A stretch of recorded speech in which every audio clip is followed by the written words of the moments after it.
Hey everyone, welcome to another episode of What the Dementia by Bambu Care. I'm your host, Brianna Wilson. I am a certified dementia practitioner and the founder of Bambu Care.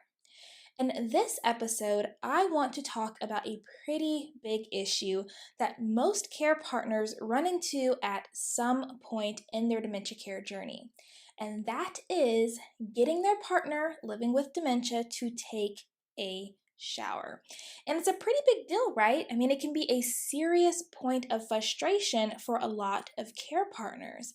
And a lot of times it's like, why won't they shower? What is the issue? Okay.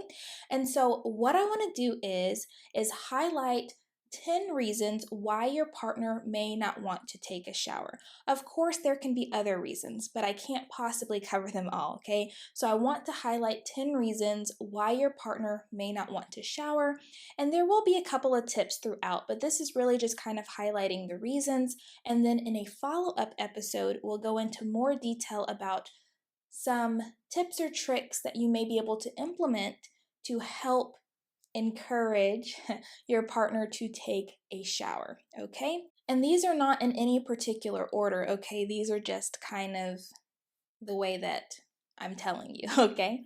So, number one is that the environment is too cold, okay? Nobody wants to take a shower in a cold environment. And there are people who take cold showers, and I don't see how they do it, but of course there are people who do that. But I think for the majority of us, if it's cold, we do not want to take a shower. Just like when it's cold, we don't want to get out of bed a lot of the times, right? And so if the bathroom is cold and you're like, hey, come on, let's go take a shower, and maybe they do get up and maybe they do walk with you into the bathroom, but as soon as they get there, they're like, oh no, not doing it because it's not comfortable. You know, it's just kind of like when you take a shower and then you get out and it's so freaking cold. Nobody likes that, okay? And you have to keep in mind of how your partner is interpreting the environment, not necessarily how you are interpreting it. So to you, it might be comfortable, right? But to them, it could be too cold. So that's something that you want to keep in mind. And something easy you can do is just get like a little heater, put it in the bathroom, warm up the bathroom before you suggest that they go take a shower. You can also start running some warm water, get a little steam in there if they don't have any conditions where steam would be kind of inappropriate and cause issues, okay? So number two is that the sensation of the water is uncomfortable or painful. So a lot of times as dementia progresses, the way that the body interprets sensation can change. And so you know, for most of us, the way that the water feels when it hits our body can feel really good. But for someone living with dementia, it could be overstimulating, it could be uncomfortable, and it could be even painful. It could feel like pins and needles or just a sensation that's not desirable, okay? And so that's something that you want to keep in mind. Another thing that you want to keep in mind is that the sound of the water could be scary, okay? Showers are really loud. I mean, just think like most of the time, even if you're in another room that's close by a bathroom, you can tell when someone is taking a shower. It has a pretty significant sound to it. And so that abruptness of sound when someone's kind of immersed in it can be off-putting and scary, okay? Number four is that depending on your partner's vision, the water could appear to be invisible and therefore scary. So it's like you can't see the water, but you can feel something essentially attacking your body, for lack of, better word. And so that can be an issue. And so what I really want you to think about is at what point is my partner seeming uncomfortable with this whole shower process? You know, do they just deny me right off the back? I make the suggestion for them to shower and they're just like, no, okay? Or do I notice when I do get them to shower, at some point, they kind of shut down. They want to get out. They don't want to do it anymore. Or maybe they start screaming or what's going on, okay? So you really want to pay attention to at what point is your partner kind of refusing the shower, or when is their behavior starting to change during the shower process, okay? What number am I on? 5. They feel uncomfortable being in the nude. So as people age, some people really don't care if someone sees them naked, but I think a lot of us don't want other people seeing us naked, especially like maybe our children or maybe our mom or dad or our sister, our brother, or whoever. We might not want them to see us in that state or condition. And for someone living with dementia who may not know necessarily who you are anymore, that could also be an issue. Maybe they just don't feel comfortable being in the open like that. And so you want to be very mindful of that and try to preserve their modesty and dignity. So even if you invest in something like a robe or one of those like towels that you can wrap around with the Velcro, or just keeping a towel to cover their bosom or their lap or something like that while they're showering, closing the curtain and giving them privacy versus like putting your whole head in there while they're showering. Just small steps like that to make them feel comfortable taking a shower and not completely exposed, okay? Number 6 is that they may actually prefer to take baths over showers, or vice versa. And so this could be a preference that they developed when they were younger, or it could be a more recent preference. It just really depends. But if you notice your partner says something like, oh no, I don't take showers, I take baths, or oh no, I don't take baths, I take showers, it could be just the word that you're using, because sometimes I'll ask, did you bathe? And they say, oh no, I don't take baths, I take showers. So it could be a miscommunication in that aspect, right? But it could really be that you're trying to get them to take a shower and they would much prefer to take a bath, okay? And so you want to make sure that that's not the issue, because if it is, it may be something simple to fix if you're able to safely, do one or the other. Number 7 is that it's not the time of day that they would normally take a shower. So you have people who habitually shower in the morning, and you have people who habitually shower at night, and some people might take a random shower in the middle of the day, especially if they're like well after retirement age and they don't really have like any significant priorities that they have to leave or do something, and so they kind of just took a shower whenever they felt like it, and that could be 2 o'clock in the afternoon. So you really do want to keep in mind, well, what time did my partner typically shower?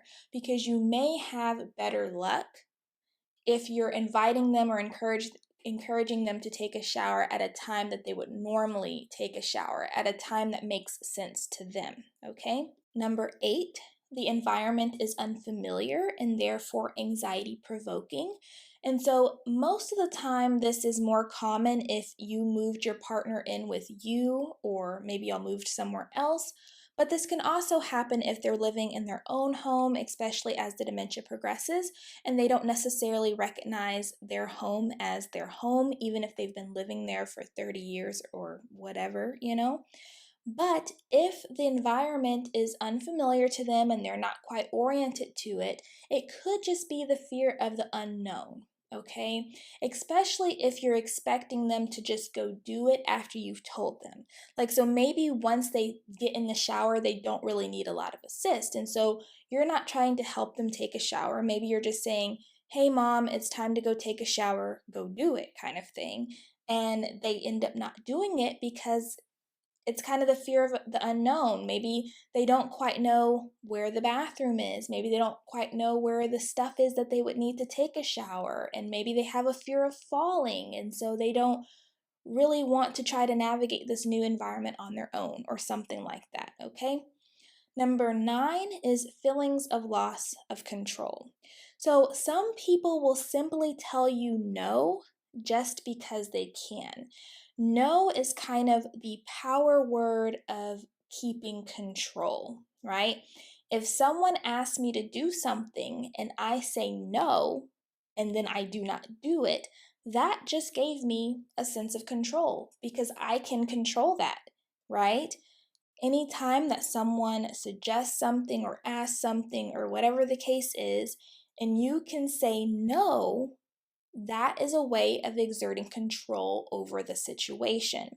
And so if a person feels like they're losing control over different aspects of their life, or they feel like they're constantly being told what to do and how to do it and when to do it and all these things, the safe answer for them may just be no, or to just not do it. Maybe they don't tell you no, maybe they acknowledge what you said, but then they don't act upon it. Okay. And it might not necessarily be like a conscious thing, like I'm intentionally saying no because I want to keep control. It could just be a consequence of what's going on to say no because it's the safe answer. And then number 10, maybe they just simply don't feel like showering at the time that you're suggesting they take a shower. Maybe it's not what they feel like doing. Maybe they're tired, maybe they're doing something else, maybe they're in pain and just don't feel like moving. Maybe they just don't want to be bothered. There could be a number of reasons why someone doesn't feel like showering. I mean, to be honest, there's plenty of times where I do not feel like showering. Perfect example is when I get home from work. I'm tired. I do not feel like showering, okay? There's been days where I knew I needed to take a shower after work and I was so tired. And it's like, either I cannot take a shower, which is preferable, or I can just sit in the bottom of the tub, turn the water on, and shower like that, which sounds really weird. But at the time, it made perfect sense to me because I just didn't feel like doing it, right? And so that could be the case where they just simply don't feel like doing it. Okay. And then the bonus reason, which I already kind of alluded to, is that they may be afraid to ask for help. So if you are the type of care partner where you're just expecting them to go and take their shower because in your mind you know that they can do it if they just got up and went and did it, okay? Maybe to them they need help. Maybe they need help gathering the items, for the shower. Maybe they need help getting in the shower. Maybe once they're in the shower, they get confused as to how to kind of sequence the task, what to wash first, that kind of thing. So I definitely don't want you to push your help on your partner, but it is something that I want you to think about.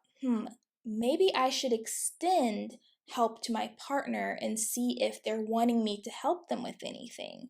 Because maybe all they need is me to just set it up for them. Maybe they just want me to supervise them because they're afraid to fall. And so just asking the question or kind of opening the invitation, like if you need any help, just let me know kind of thing, that might make a big difference, okay? So those are the 10 reasons plus kind of like a bonus of why your partner may not want to shower. And like I said, in a future next episode, we'll go into more depth about some specific tips and tricks that you may be able to implement to increase your success with getting your partner to take a shower, okay? So that's all that I have for this episode. As I always say, I really do hope that this podcast was interesting and informative and that you learned something of value. If you have anything that you would like to share or any questions you would like to ask, you can always send us a voice message on whatthedementia.com, or you can send us an email at podcast@whatthedementia.com. Thank you so much for joining us on another episode of What the Dementia by Bambu Care. We look forward to catching you on the next episode. Take care, and until next time, stay strong, care on, and remember, you are not alone. Bambu Care is always here.